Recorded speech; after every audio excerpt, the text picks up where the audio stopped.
Here's another helpful thing to think about with writing. A bunch of years ago, Lynette and I were helping in this program to help high school students who were kind of going through a rough time getting into college. Lower income families, they were the first of their families to even have an opportunity to really go to college. Lynette and I, we participated in this program, basically helping them write their essays and just kind of prepare and answer any questions they had about kind of this huge change in their life. I remember that the kid that I had, I was sitting in the computer lab with him, you know, he was writing all of his answers to the questions and filling in these essays. And I remember his essay, and it was terrible. It was just not good. Grammatically, I mean, I read it, it was fine.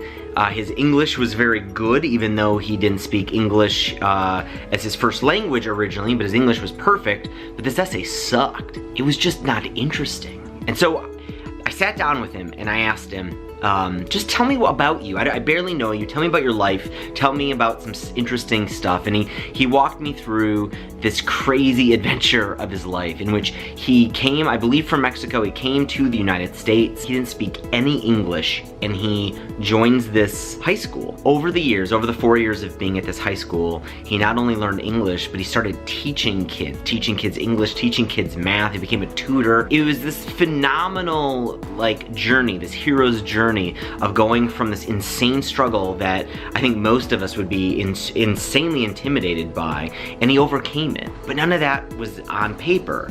But when he told you this story through his mouth, it was phenomenal. So all I did was ask him to kind of go through it again and tell me again what happened. And while he was telling it to me, I just wrote his words. I didn't worry about perfect English, I just wrote it down, what he said. And at the end of it, you know, we cleaned it up a bit and formed it a little bit, and it was awesome.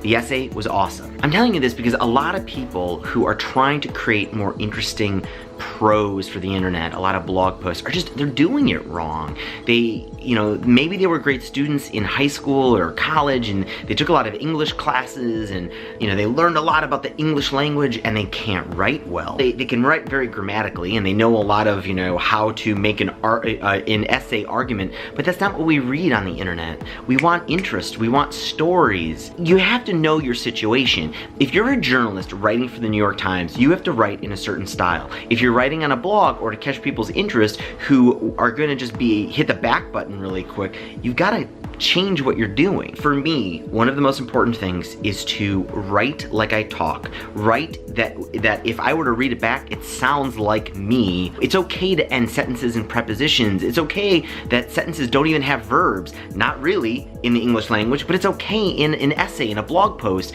in something, in a channel that, does it really freaking matter if your sentence is just one word, or you end a sentence in a preposition, or you start a sentence with the word but? It doesn't matter most of the time, right? And if you're writing a textbook or you're writing instructional directions, too many people are just stuck on, well, I need to write correctly.